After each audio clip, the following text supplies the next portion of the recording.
just remember that this like cool, creative, like larger than life side that you're putting out to people, even though you want to be authentic and you want to be like as relatable and honest, like remember to leave bits of it to yourself and not to, show all your cards and put so much into what other people are seeing. Like, you got to leave that for the people you love, I think if I were to do my music career all over again, I wish I would have given myself an artist name that wasn't my own name, just to give that separation.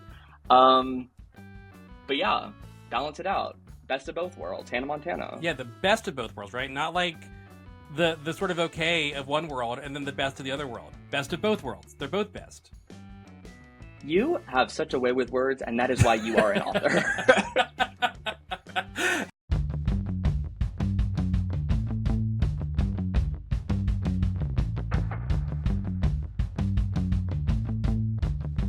Hello, and welcome to Most Writers Are Fans, the podcast that explores the intersection between writing and fandom. My name is Terry Bartley, and I'm your host. I've got a really fun episode for you today. I interviewed the singer-songwriter Benson. He just had a new album come out called Music for You and Your Friends. It's really great. I really, really enjoyed it. I talked a lot about it at the top of the interview. So hang out for that. It's a good time. I really, really enjoyed talking with him. I feel like he knows a lot about...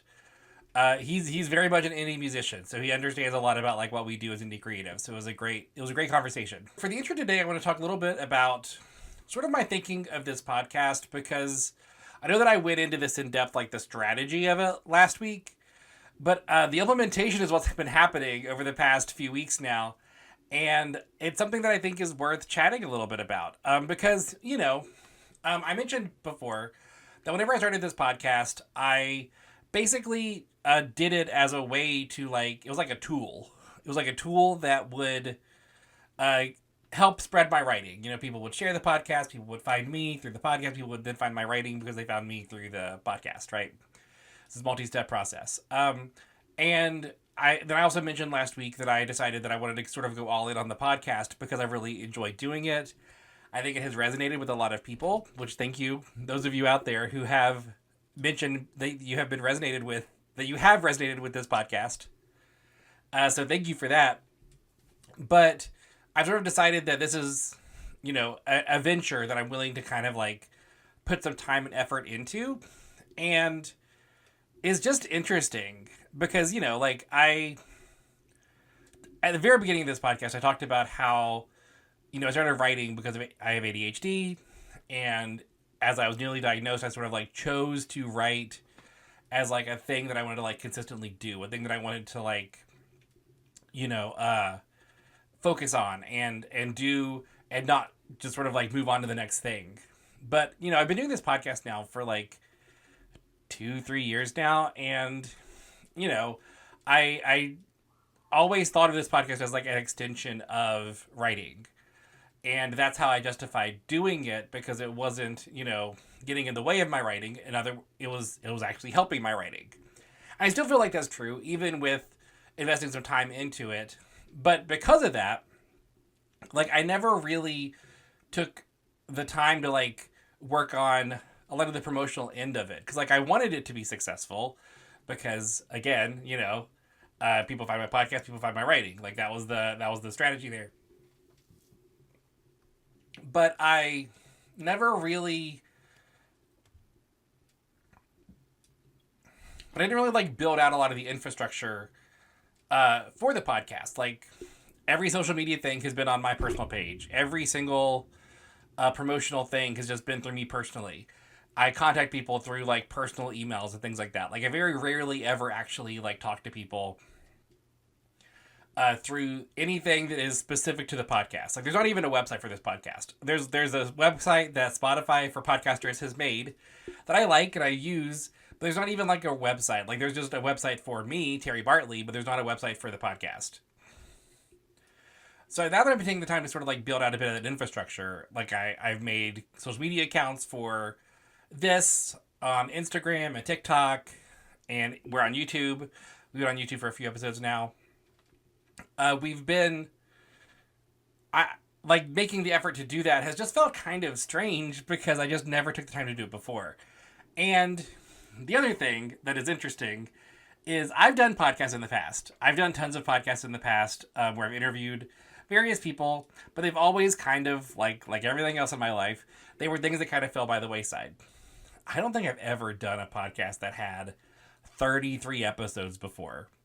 So like it feels like I'm starting to work on something after I've already established it, which I think is actually maybe what you're supposed to do. Correct me if I'm wrong, anybody out there.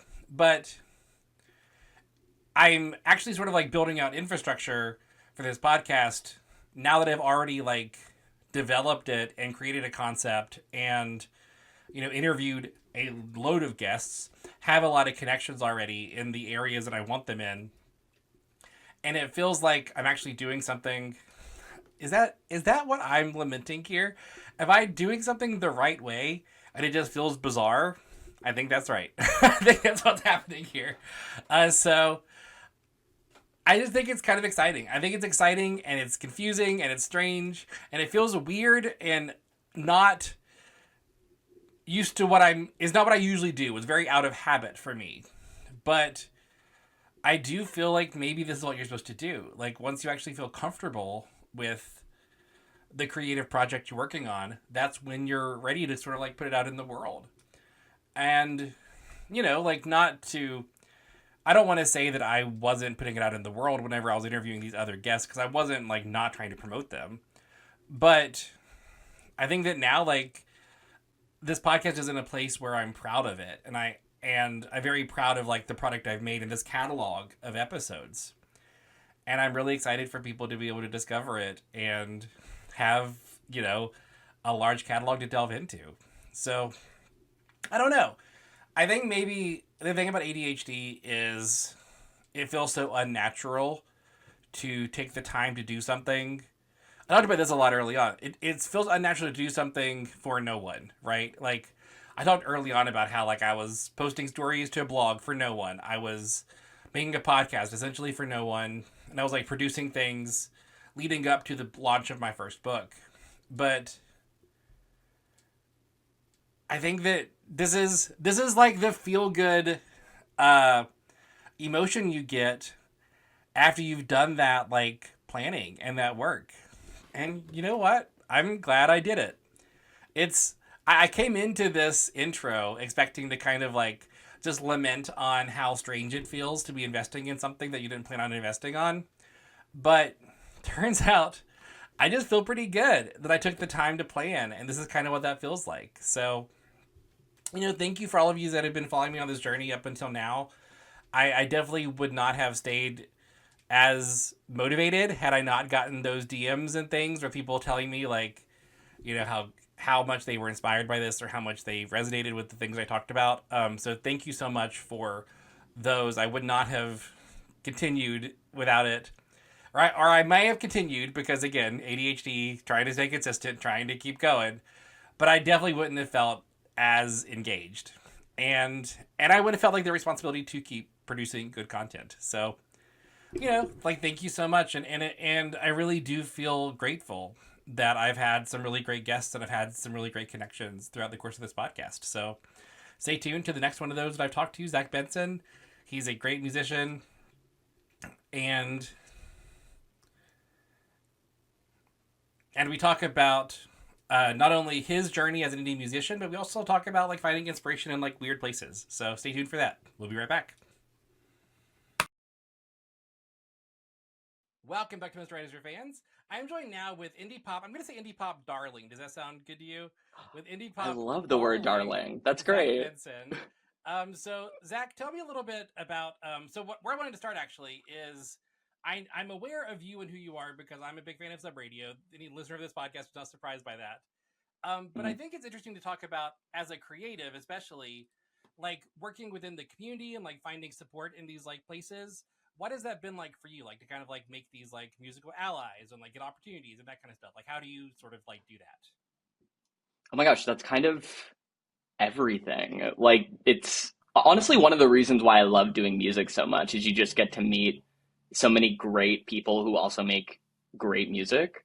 Yeah, I literally started doing the solo project thing. I used to play drums in bands in high school and like write little songs that I would just keep on my Microsoft Word documents on the family computer and all of that.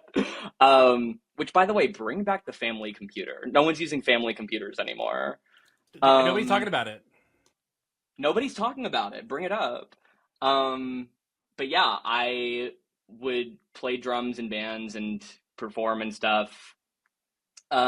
But in college, I started making music on my own, and it was honestly like the way for me to kind of combat loneliness a little bit. Like my sophomore year, I didn't have a car when I was in college, so and my apartment was really far away from everybody else's, so I spent a lot of that winter just kind of like hanging out with my roommate, not really doing anything, and started writing songs and teaching myself production to uh, fill that gap a little bit. And then once the weather started getting warmer and the songs were almost done, I started, going out and performing as well. And I don't know, just like making friends through that introduction of like, hi, here's me singing a song about something for 3 minutes. Like, I think it helped people kind of understand who I was a little bit. And yeah, it helped me make some really great friends. I love that uh, community was like the first thing we're talking about because that's like my favorite part of the whole music experience.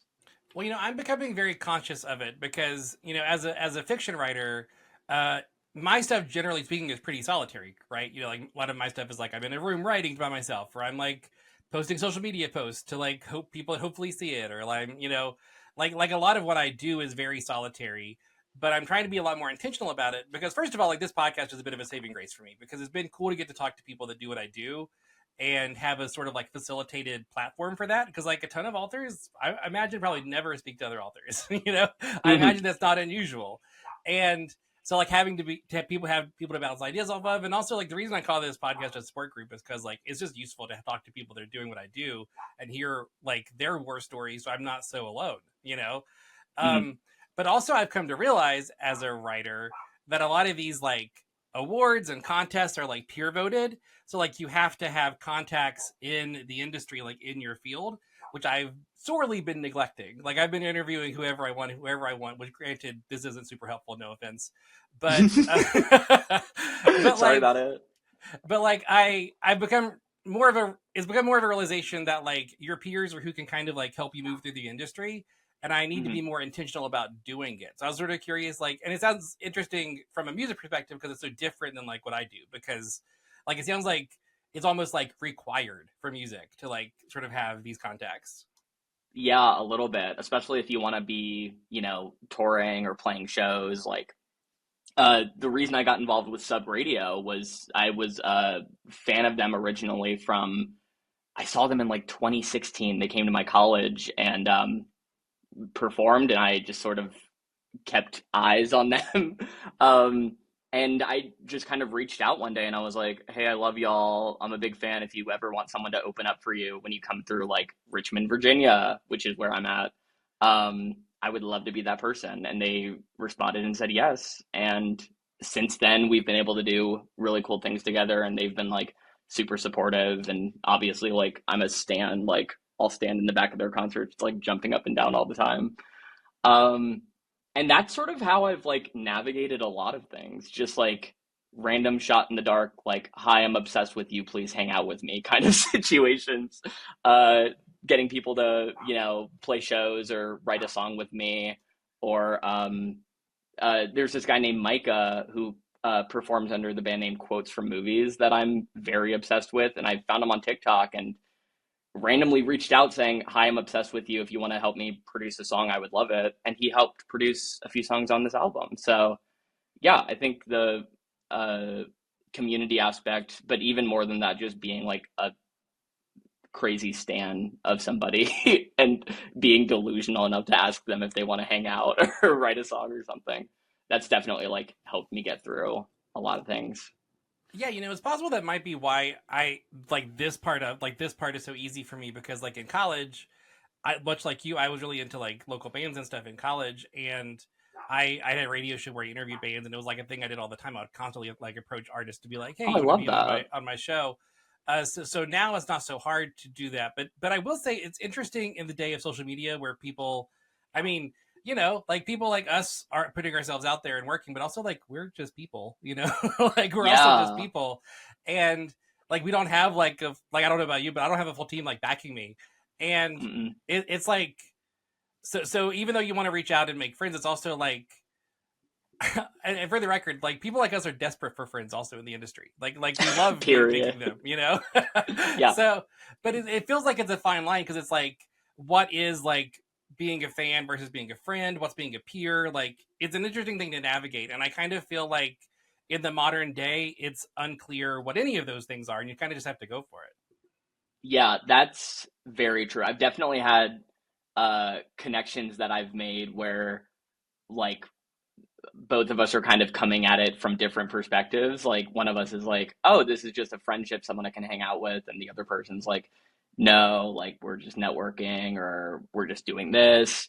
And so it's been weird to sort of navigate that. Or when you have like a working relationship with somebody and there's like a friendship that's attached to it, but the friendship turns into a thing where you're like, well, now I don't want to be critical of this thing that we're doing together, or I don't want to have this difficult conversation where like maybe money's involved or, some other sort of business decision where, you don't want to impact that friendship or lose somebody in the process, but also you don't want to lose out on an opportunity. So definitely been in those positions and it's no fun. Yeah, my fear always as a podcast host is just when you have these like hour-long conversations with people, it's hard to not feel like you're already best friends at the end of it. You know what I mean? Like Yes. because like it's a long, Yeah. intense conversation, and then like a month passes, and it's like I don't think they think we're friends, and it's a It's weird almost like a thing to hit therapist or you. something. Yeah. So I have been listening to your upcoming album, music for you and your friends, and been super into it. Basically, everything I'm into is on it. Like I can hear lots of inspirations from things that I'm super into. What was it like putting this together? Did you approach this differently than other things you've done in the past?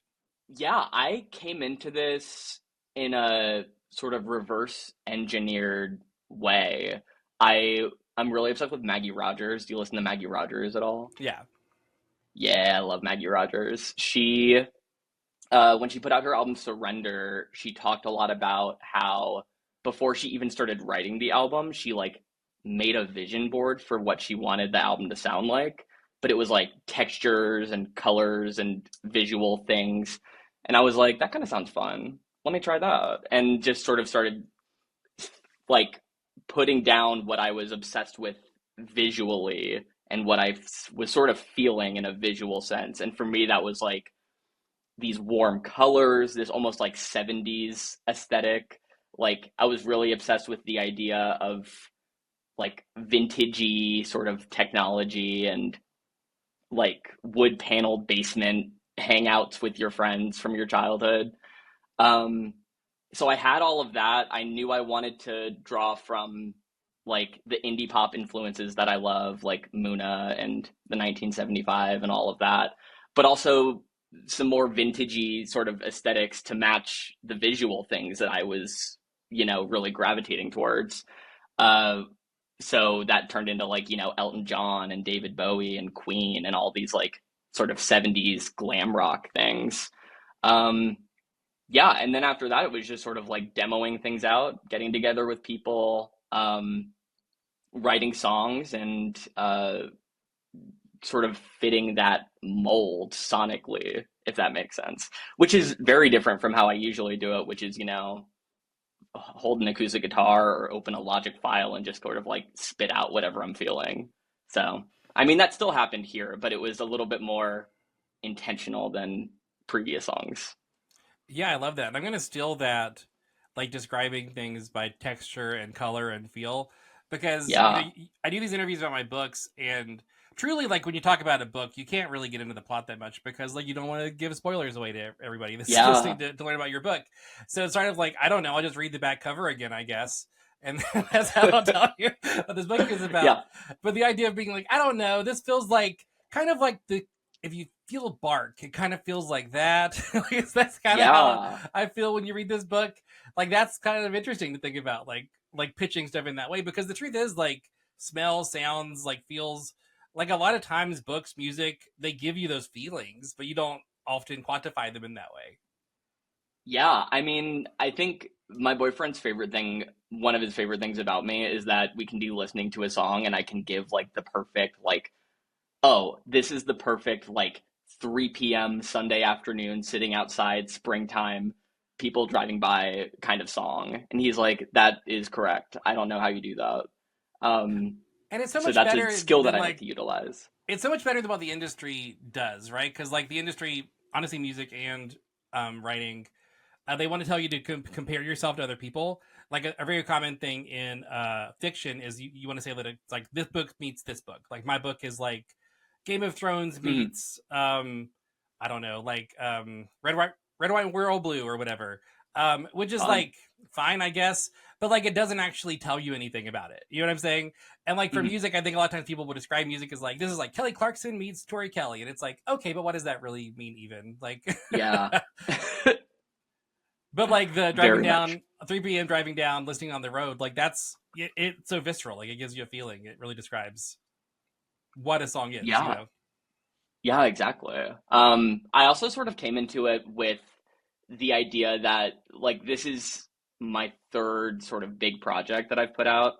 Um, and I was like, let me do something different. And so a lot of these songs, I was like, let's try writing from different perspectives. Like instead of just songs about how I'm feeling in a certain situation, like let's take this situation I was in and write it from the other person's perspective, or take a story that my friend has told me and try to put myself in their shoes and tell that story through the song. So that was an interesting sort of writing exercise, and I've never really done that before. So it was fun to experiment.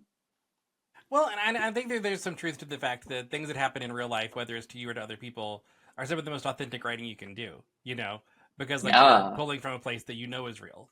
I think a lot about that Billie Eilish interview when she was talking about what was I made for, and she was like, "Oh, I'm writing to a prompt so I can like picture, Barbie in this situation and I can, tell that story." And it wasn't until a few days later that she was like, "Oh, wait, that's actually exactly how I was feeling."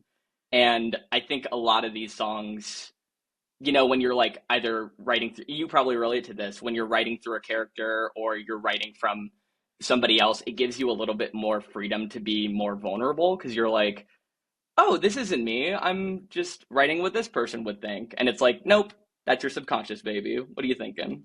I've definitely had characters like tell me things about myself that I didn't know I needed to hear. You know, like Yeah. I've went back and read things that the characters have said to other people or descriptions they've done for themselves, and I'm like, oh, that was actually for me. That was actually a thing for me, and I didn't realize it whenever I wrote it. And it's so interesting to sort of have that, like that therapy, you know, to like sort of really delve into yourself whenever you don't even realize it. Yeah. It's a very, very strange experience. I've had songs from like 4 or 5 years ago that I like listen back to now and I'm like, why is this hitting me more now than Yeah, it did when I wrote it initially? yeah. Doesn't make sense. Well, and I mean, it's like memories, right? Sometimes it's like there's things you can think back on that in the moment was sort of like whatever, but then you're like crying thinking about it because it's like it was so beautiful when this happened, or I can't believe that this thing will never happen again. You know, I always think it's interesting. I hear a lot of writers, especially like mainstream artists that have kind of like had to come out later in life or whatever, talk about how using pronouns are like this big revolutionary thing for them. But I think it's so interesting because like what I do is obviously something different, right? Because like I write queer relationships and it's very intentional. Like for me to write Hmm. two queer characters is like an obvious choice I make because it's like a plot point, right? It's not just like a thing that's about them. But like for you, like I think a lot of artists probably do think like if I put he in this, is it gonna like what is that gonna do? And it does a lot for people who it relates to, but also like there's always that fear, like is it gonna alienate the market, whatever. But like I've also thought like John Legend probably never thinks about should I put she in a song, you know, like it probably Mm, doesn't even cross his mind. So I'm yeah. sort of wondering like your thoughts on that, like how do you approach that? Well, in like the first year I was making music, which was I think when I was like 19 or 20, I remember not necessarily being afraid of putting like he or him into my songs, even though I was already out and like dating a boy publicly at that point. I definitely had that notion of like all of my friends who are in the music scene right now are like straight dudes because I came from, playing in pop punk bands back in high school. So everyone that I knew who I thought would be paying attention to my music was like a dude. So I was like, I don't know if it would be smart for me to make this like a very intentionally queer song. And quickly realized that that is A, not true. Straight dudes love my music. Most of my friends now who are in the music space are fellow like queer musicians who are writing songs that use same-sex pronouns or are very intentionally queer. I think the switch for me happened when I remember I was performing in my college town, and at this point I had written some songs that like said he in it or said boy in it or whatever. And I remember looking out at the crowd, and it was a bunch of like straight dudes in a basement, basically. And I was like switching the pronouns in the song on stage or like moving away from the microphone. And after that show, I was like, girl, what are you doing? Nobody cares. Everyone's drunk in this basement right now. If you say boy, no one's going to bat an eye. When you're performing, especially, but when you're doing anything creative, I think that being authentically you is pretty important to what you're doing, or at least like being fully committed to what you're doing. You know what I mean? Because Yeah, obviously you could have, you could have been playing a role where you were like some straight bro on stage or whatever. If you decided to do that, you obviously weren't. But like if that was what you were doing, then sure, like that's fine. But if you're not doing that, then like you need to be committed to whatever role you're doing, and if you're trying to like second guess it in the moment, like it's not going to come out as well. that is so a billion percent true. Like, I think my number one thing when people are like, oh, how do you start performing on stage? Or do you get nervous or whatever? And it's like, yeah, but you just got to be so 100% committed, because the second that you look nervous or look unsure when you're on stage, you're giving the audience permission to be nervous or unsure. So you just got to be up there having the time of your life, being who you are, and that allows everyone else to be who they are. So Yeah, part of me feels like the waters have been muddied a bit by a lot of this, like, because we both grew up in a time, I think you're a good bit younger than me, but we would grew up in a time where like celebrities publicly coming out was like this big deal, and it would be like a front page story, yeah, and I think that it's so weird because like we're both public figures, quote unquote, now, right? Like we're putting ourselves out there to the public, but like we don't need to publicly come out because like we just are who we are, and we're being pretty authentic about it. And the idea of not doing that feels strange to me. You know what I mean? Like the idea of like mm-hmm. trying to hide that pit of myself for promotional purposes, it feels like, what am I even doing? Like, who am I promoting it to? Like, who is that? What is that for? Yeah, you are 100% right. I think you said it best there. Like, be who you are. Remember that vine? Yeah. Great moment. All right, so I think we're going to take a quick break, and whenever we get back, we're going to be talking about finding inspiration in strange places, back with Zach Benson. We'll be right back. Welcome back to Most Writers Are Fans. I'm joined once again with Zach Benson, and we're going to be talking about finding inspiration in strange places. So I want to talk about this because we've been following each other on Instagram for a minute now, and you post a ton of things that I'm into, like a lot of like Disney Channel / Disney Channel adjacent kinds of things. Yeah. Superfruit came up. In the press release for this album, you even referenced specifically the Tarzan soundtrack as an influence, and Hannah Montana you reference in a quote. So like it's obviously a big part of who you are, and I always like those moments are like, for some reason, like Hilary Duff on the stage singing What Dreams Are Made Of was like a really influential part of my life. I go back to it all the time.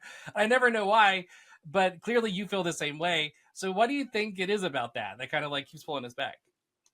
Oh my gosh, I think part of it is just like pure capital N nostalgia. Like, I love going back and like remembering these great moments for me. High School Musical was also like one of the number one biggest things for me when I was. We are all in this together. You're so right. I think I mean, he's a straight man, but I saw myself in Troy Bolton so hard because I also played basketball growing up and also sang in musicals. And I was like, damn, that's crazy. I can't do this. Um, so yeah, and I think I referenced Hannah Montana in the press release because, like I said, I grew up playing like pop punk drums in bands and like going to Warp Tour, and that was very much my scene, and that's a huge part of my life and still is. Like, speaking of that flight that I was on yesterday, I was like going between the new Knocked Loose record, which is like they just put out 3 songs and I've been obsessed with them. Going between that and the new Taylor Swift record as well, which is just like the biggest whiplash of sounds that you could be experiencing. I feel like I have this one foot in the alt sort of space and then another foot in this like queer pop yes mama work slay moment. Um so I like being able to bring both of those two together. And I feel like that was like the vibe of Disney Channel back in the day. It was like you can be a rat, but you can also be a chef. You can be a girl and you can be a famous girl. Where do you feel like you pull from whenever you think of like your like storytelling, your music, like where do you feel like you pull from for that? Besides music in general, I also really love like movies and finding inspiration from film. I think not specifically for this album, but for a lot of my stuff that I used to do, I would like title a song based on like a movie title. Like I had a song called Jaws, I had a song called Ferris Bueller. Um, yeah, I really love uh finding inspiration in movies. I was just watching A Streetcar Named Desire. I'm also in my watch every classic movie that I've never seen before era right now. I know, great time. Shout out to Singing in the Rain, changed my life a little while ago. Yeah, so funny. I took so whenever I was getting my bachelor's, I took a because like I ended up getting my bachelor's like actually earning it like way later than I should have, but Mm, I was doing an online class and it was like a film history thing, so I had to watch a bunch of like classic films, and it's funny to be like, you know what, these are pretty good. And it's like, yeah, that's probably why they're yeah. classic and universally well known. Like that's probably. But I had this weird idea that like every movie made before like 1982 or something was like 3 people just standing in a room being like, "But fellow, why don't you love me?" And that's kind of the Yeah, whole movie. yeah, And I'll take the L on that one. That is not the case. A yeah. lot of these movies are really good. So in my day job, I'm a high school English teacher, and we've been reading like classic books just because like it's in the curriculum and it makes sense to read them. And I've been reading them like with the class for the first time, and it's so funny to read something like Brave New World to be like, this is a pretty good book, and be like, why have I Yeah. not read this before? Why is this like I'm a writer? I have 2 English degrees. Why is this a thing I'm just now reading? It's just and it's like, well, I wanted to read, you know, the thing that everybody's talking about now. I didn't want to read the thing that Yeah. came out 200 years ago. Well, it's a weird thing too because this happens in music a lot where you'll be talking to someone and you'll mention like I don't know, like a Prince record, like I love Prince. And someone will be like, "Oh, I've never heard that song or I've never heard that." And I'm like, "But it's Prince. How do you not know it?" But then I'm kind of the same way where like a pop culture blind spot for me is like Janet Jackson. Like I think I know like 2 Janet Jackson songs. And when I tell someone that, they look like they want to put my head on the spike. Like I don't know. There's we've been a lot the human race has been around for so long. We just can't know everything all the time. Well, and I think there's something to be said for like, you know, the I think the older we get, there's more stuff, right? The more stuff there is. Yeah. And there's always more stuff to consume. So like nobody's ever gonna know everything. But also like I hate the idea of like, you know, like Rat Pack stuff dropping off because it's so much like because it's old or whatever. Like things like that are classic for a reason and they're great. And I don't want us to kind of like forget them. And I don't want our ties to like big band jazz stuff to be like Christmas standards because they're the Say worst that. of the time, you know? Say that. I also love I a few weeks ago, it's so weird that you brought up big band. I had like a 3-day phase where I was only listening to big band music and I was like, what is this right now? I don't know why I'm doing this, but I had a great time. And I do, you know, I do respect like artists like Beyonce who do sample these older artists and we get to sort of see them in a new light. Like it's inspiring, but then it's also like upsetting for people to be like, who's Nancy Sinatra? And it's like, what are you talking about? Who's Nancy Sinatra? Well, that's part of it too, is that I think with things like TikTok, like you see like, Dreams by Fleetwood Mac coming back on the charts. You see a movie like Saltburn and like Murder on the Dance Floor is on the top of the charts again. So I think there is something really good to be said about where we are now in terms of like streaming and virality, where a song that maybe didn't get its flowers, 20, 30, 40 years ago, is now getting its moment in the spotlight. Like it really excites me. I mean, that on a very, very smaller scale, that happened to me where, first of all, the number one thing that music industry people will tell you is that like the first week of your release going live is the most important week and you need to be doing all of this stuff. And then after that, what's the next thing? And let's keep going. Um, but my biggest song, which is Kissing as the Cars Pass By, didn't start getting traction until like 2.5 years after it came out. Like it took a while for that to get its legs. So on a much smaller scale, I think there's like such a power in rediscovery and recontextualizing older things, especially when like when I first put that song out, I didn't have any idea how to advertise it or market it or what Spotify playlists were or why they were important. So, um, yeah, that's that. Well, and like I think it's interesting because like first of all, like it's always been happening, right? Like people have always put in songs that they've loved from the past into works that they do, right? Like that's not Yeah, unusual. And but it is sort of heartening, like in this world where like there is this fear that we're going to lose things from the past, to see things like running up that hill like charting again because it happened to be featured in yeah, Stranger Things. Because like it's not like that wasn't a huge song in the time, like it was, but it's cool that people know what it is now because like we just forgot about it as a culture. And that's true of like yeah. so many things, right? Like it's wild to think about like that Katy Perry ruled the world whenever I was in college, and now like she's barely relevant, and it's like wild that she was so Yeah, huge and people don't necessarily even know the song Firework anymore. It is just interesting to think about. that's so true. You know what? That reminds me of like when like Guitar Hero and Rock Band were like the biggest games on the market. And there was such internet wasn't big at the time, but I remember like my parents were saying this, like other people's parents were saying this. They were like, "Oh, you only know that song because of a video game." Like that's crazy. Kids these days don't have to learn their music from Guitar Hero. And it's like, "Well, girl, where else am I going to learn it?" Huh? Well, Like and that time especially, like it was so prevalent because like Glee was also a thing then, right? So, I so was about like, to mention Glee. Yeah. so like, it kind of felt like there was this movement to like let's keep exposing kids to these older things and keep making Mhm. songs relevant again. And then it's like, where'd that go? And I mean, I guess like TikTok is a thing still, and Oh, I think pulling we're up still old having sounds, it. but I think we're still in that moment right now. I mean, like, even like someone like Taylor Swift going in her new album, like shouting out like Stevie Nicks and Patti Smith and who else does she shout out? Somebody else, I think. Charlie Puth. Um, and you know what? She did declare that he needs to be a bigger artist. So And she's not wrong. I think he's adequate. I think he's at a good place. But it's true. He is fine. I don't think he's struggling.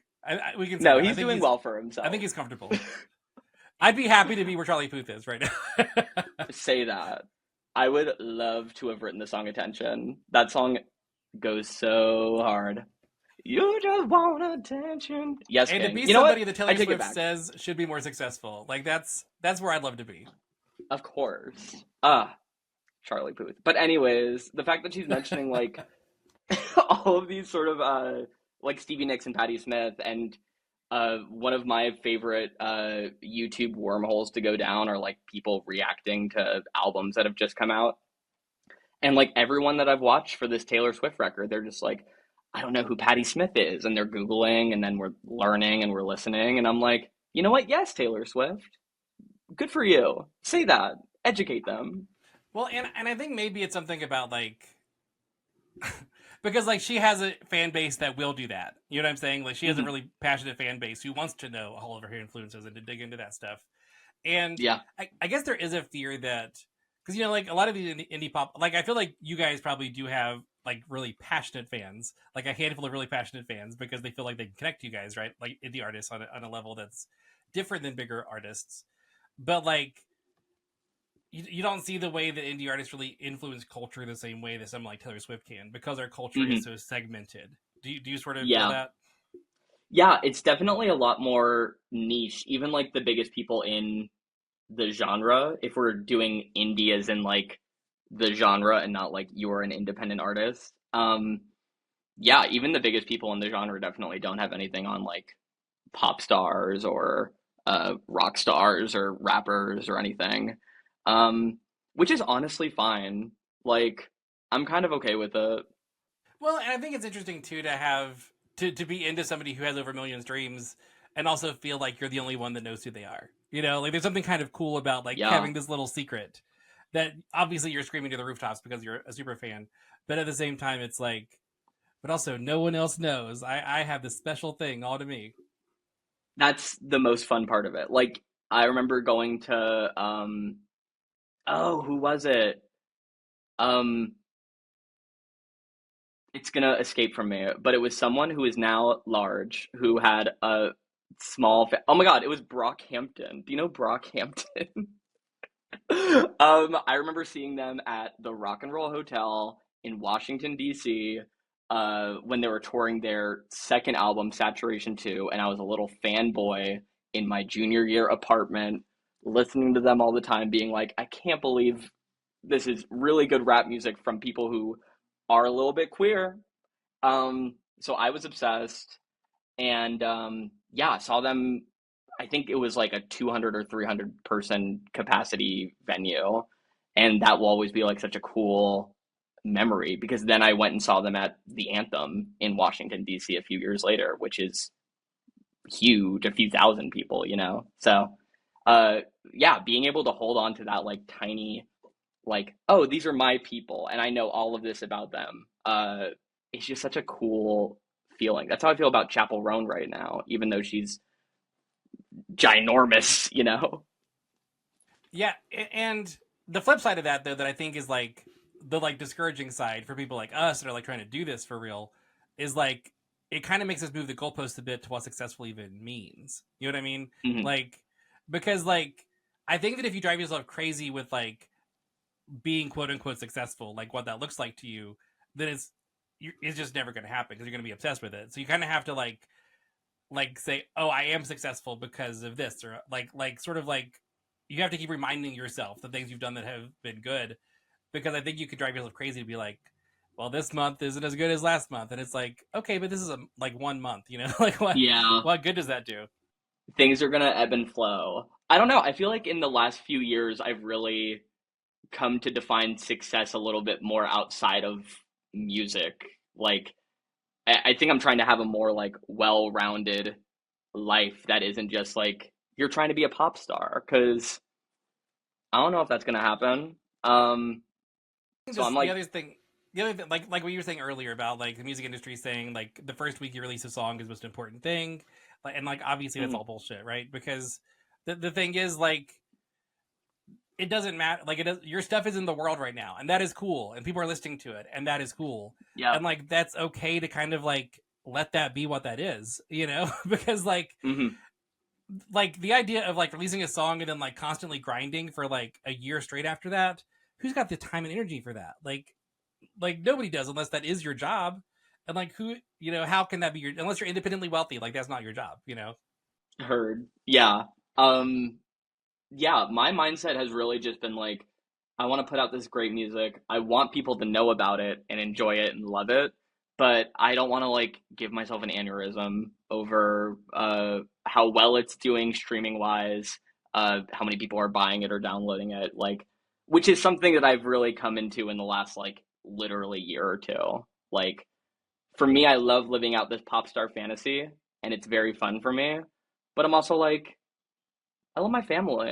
Let me hang out with them. I love my boyfriend. I love my life over here. Like, it's the same thing how people talk a lot about like a good work life balance that you need to have. And so for me, that just sort of relates to pop star normal person. And uh I think that that fantasy, like you don't realize how harmful it can be, right? Um, yeah. we can talk about this side of it for a second because I think you might have some insight. So I went on a book tour this past summer. Then I came back and had that quote unquote book tour depression, or that tour depression that musicians get. Yeah. Where like for a month I was an author. Like I was signing books, I was doing podcasts live. Like I was like doing the thing for a solid month. That was my job. Then I came Mhm. back and had to work like a normal job again. And like it really does get to you. Like it's a thing that's hard to quantify if you've not been on tour before. Like talk a little bit, you probably experienced a bit of this too. Like talk a little bit about that. Yeah, 1 billion%.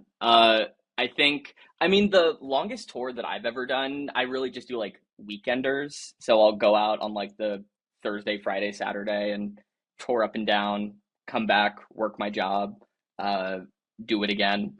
And I was doing that a lot a few summers ago, and I really burnt myself out on it.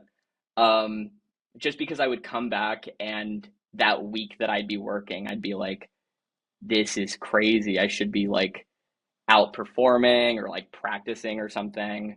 Um, yeah, it just like really kind of gets you down. But then when you're physically out doing it, it's hard to stand there and accept how cool it is because you're just so like go, go, go, go, go, go, go.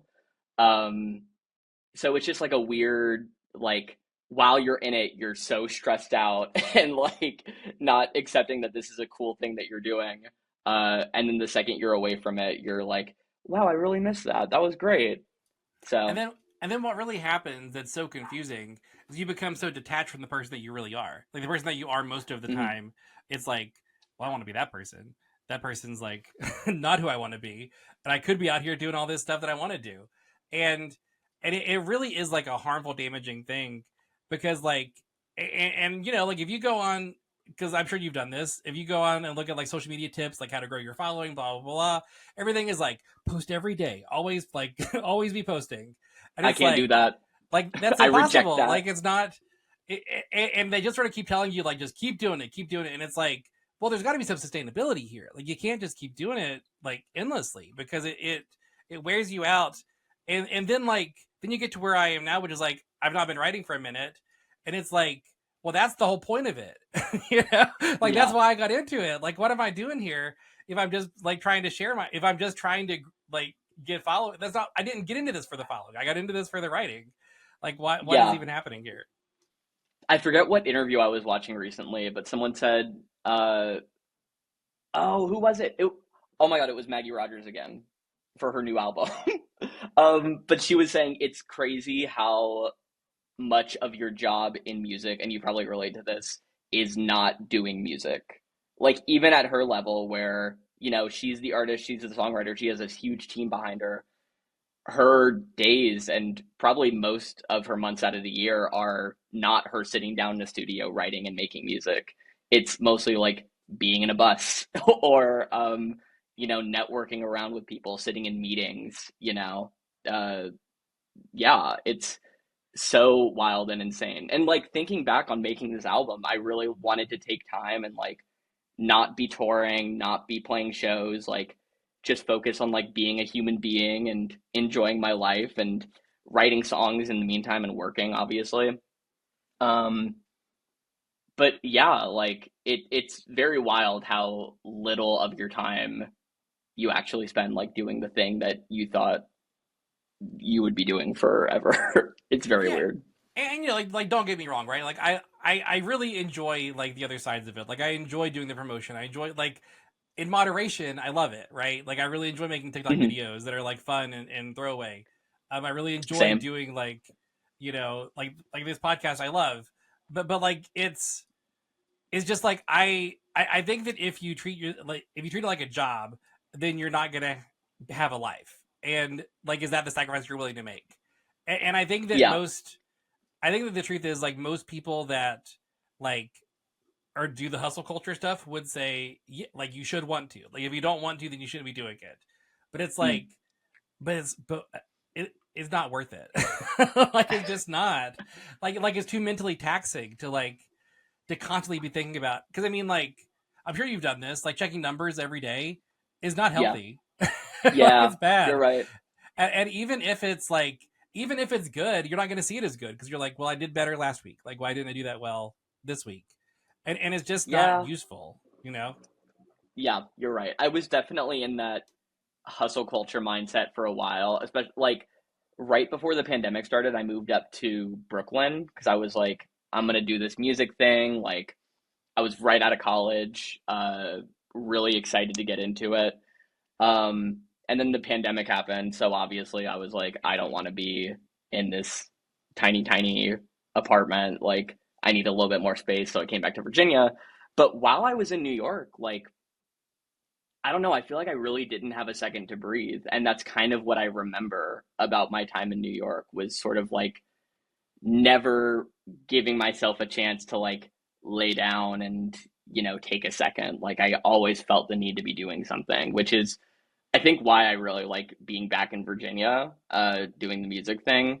Like even though I'm like in Richmond, which is a city, it's a small city, so I don't feel super, anxious about going out and doing things all the time. Like I can take weekends and, barely leave the house and I feel okay.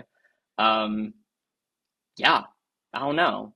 I don't, there's some weird like fantasy part of myself that's like, girl, just like go to LA for a year and like really hustle, go out every night, meet people, make music, all of this.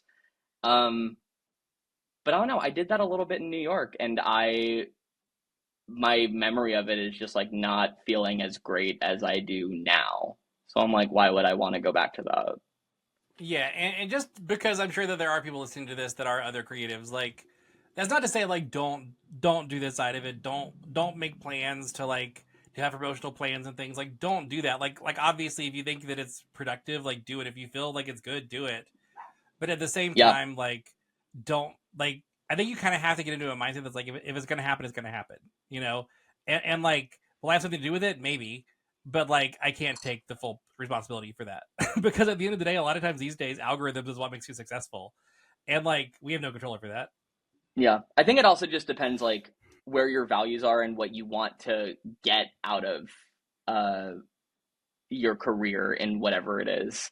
Um, there was a time where I like really, really wanted to be like a fucking like arena pop star. Yes, work, play with this big band with lights.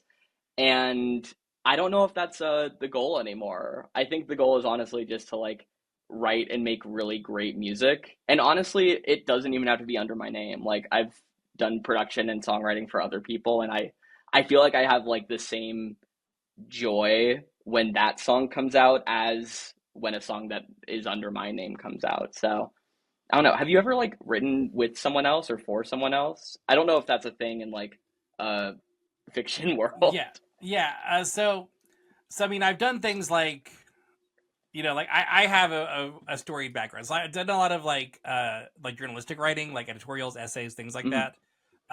So that's a thing I've done and gotten paid for. Which isn't my fiction, right? Like it doesn't feel the same because it's like I'm doing Yeah. like a job.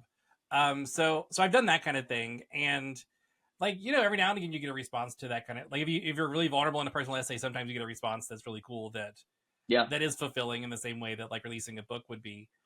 But I think the thing is like because I've seen the flip side of this, which is why I think it's important to mention. As an author, a lot you'll see other authors that like don't want to do the promotional end of it. Like they kind of like I want to get a publishing deal and they'll do it for me. Which for by the way they don't. Yeah. Publishers do not. They don't have the budget anymore. But like I think that there's something to be said for like you got to tell people if you make a thing that you think is cool, you should tell people that you made a thing that you think is cool. Agreed. And I think that that's kind of like the thing that you need to not forget when you do this. Like don't be afraid to be proud of your thing. Don't be afraid to be proud of yourself. Yeah, and like it's embarrassing to do. Like I don't think you're ever really going to get over that embarrassment of being like please, please, please, but like Yeah. everyone else is doing it. Not that that's a good thing that I'd never take that advice in any other context, but everyone else is feeling maybe not feeling self-conscious, but there's a level of like, oh no, like this is a personal, vulnerable thing to me, and I'm showing it to a lot of people, and that scares me. But no one else is going to do it for you. No one else is going to be your biggest fan except you. So you got Well, to and be like the one to, remembering the reason you did it is like a thing that's cool to like visualize, right? Because like yeah, like I write stories about queer people in fantasy worlds because like I wanted that growing up, and I want people like me to see themselves in my stories. And in order for them to do that, they have to know that my stories exist. You know, they can't do that without me telling people that it's out there. And I feel like you feel pretty similarly to that. Like you probably make music because you want people like you to hear it and feel seen and heard and like connect with it on a personal level. And like Yeah. that's what we want. Like the idea of seeing like a cosplayer, one of my characters at a con, is like a fantasy of mine. And like I love to that. think of the idea that I might like how can I get there? I think it's kind of like the thing to think about. And for the record, that's not a million people buying my book.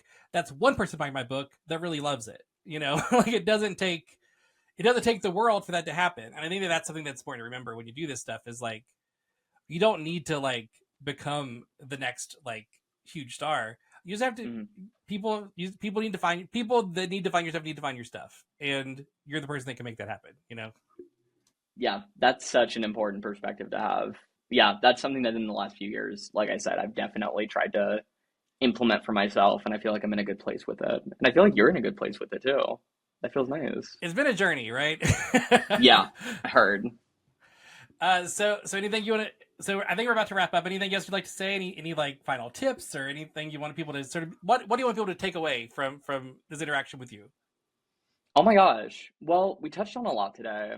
Um, I feel like in the spirit of the Hannah Montana Disney Channel of it all, I think it is important, and with our discussion on like work-life balance and not burning yourself out and giving yourself space, like just remember that this like cool, creative, like larger than life side that you're putting out to people, um, even though you want to be authentic and you want to be like as relatable and honest, like remember to leave bits of it to yourself and not to, show all your cards and put so much into what other people are seeing. Like you got to leave that for the people you love, you know? I think if I were to do my music career all over again, I wish I would have given myself an artist name that wasn't my own name, just to give that separation. Um, but yeah, balance it out. Best of both worlds, Hannah Montana. Yeah, the best of both worlds, right? Not like the sort of okay of one world and then the best of the other world. Best of both worlds. They're both best. You have such a way with words, and that is why you are an author. Well, thank you so much for joining me, Zach. This has been a pleasure. Where can people find you if they want to find you online? uh, I was about to say I'm at Taco Bell most days of the week. You can hang out there. Um, my name is Zach Benson. Zach is with an H, not a K. I believe there is a hockey player with my same name. So if you see someone playing hockey on the internet, that is just not me. Yeah, I'm on all the socials as either Zach Benson or Back Zenson. And I have an album coming out called Music for You and Your Friends on May 17th. All right. Thank you so much, sir. This was fun. I really appreciate it. Most Writers Are Fans is a Starlight King production. Special thanks to our guest, Zach Benson. This episode of Most Writers Are Fans is edited by Andre Williamson. The intro video was designed by Orsinio. If you didn't know there was an intro video, Most Writers Are Fans has video episodes now. They can be found on YouTube and Spotify. If you'd like to support the podcast, please rate and review it. Also make sure to subscribe so you never miss an episode. If you'd like to send a message or record a voice message, please visit the Spotify page for this show. Links for this and all additional information about Terry Bartley can be found on terrybartley.com. You can also email us at press@starlightkingpress.com. Thank you for listening, and until next time, don't be afraid to tell your story.